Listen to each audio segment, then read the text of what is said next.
The day she was born in room 777 in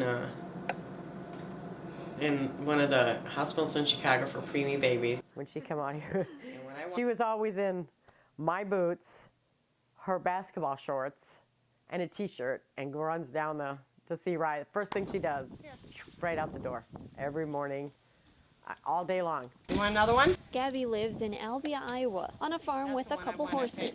And she loved horses. That was her biggest thing. She was like her grandma, because her grandma loves horses. So she loves horses. That's Alexis. Tracy comes out and he just goes crazy, and she comes down here. And Rye is her granddaughter Alexis Shaw's horse, and always will be. That was her special buddy. They had a bond, a special bond. When she come, she could go down to the gate, and he could be way down in the bottom, and she'd yell, "Rye, come here, Rye," and you could hear him just galloping.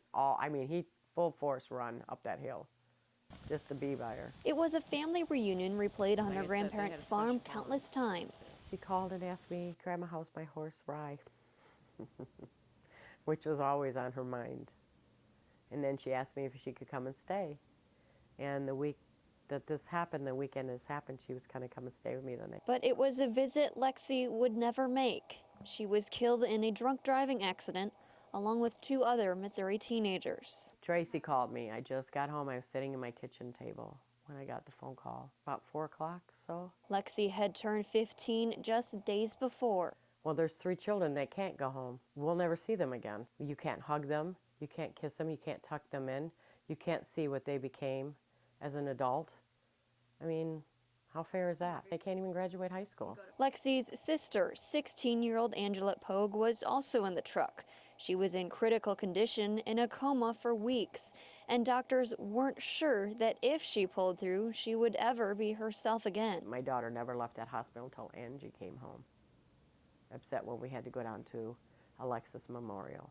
It's a miracle. She's walking, that she's talking, that she's trying, and she's going back to school. Perhaps part of the miracle was the support the girl's family received from their Milan community. It was remarkable how people came together in that community to help my daughter.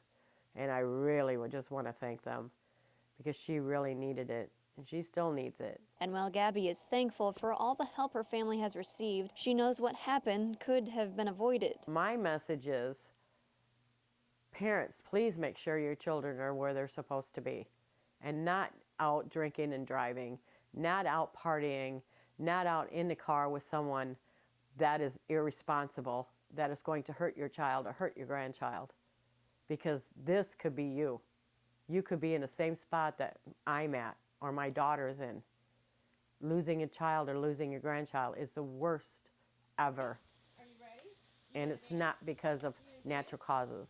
It's because someone else's hands. Before it happened, she said she'd heard all the statistics already, heard all the testimonials, all the tragic stories of families torn apart and lives ended too soon because of drunk driving. But she never imagined it would happen to her. And now she's determined to stop it from happening to another little girl. People better understand family is family. And I don't care who you're mad at or who you don't want to talk to.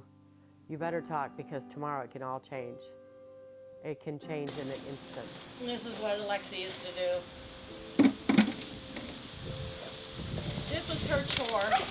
Now that is her grandma's chore, and she's keeping the promise she made to Lexi. I'm going to try to get him broke, kid broke, so her sisters and brothers and nephews and nieces can ride him. Gabby will keep her word, and she remembers the exact words of what she and Lexi told each other the last time they spoke. It was, "I love you."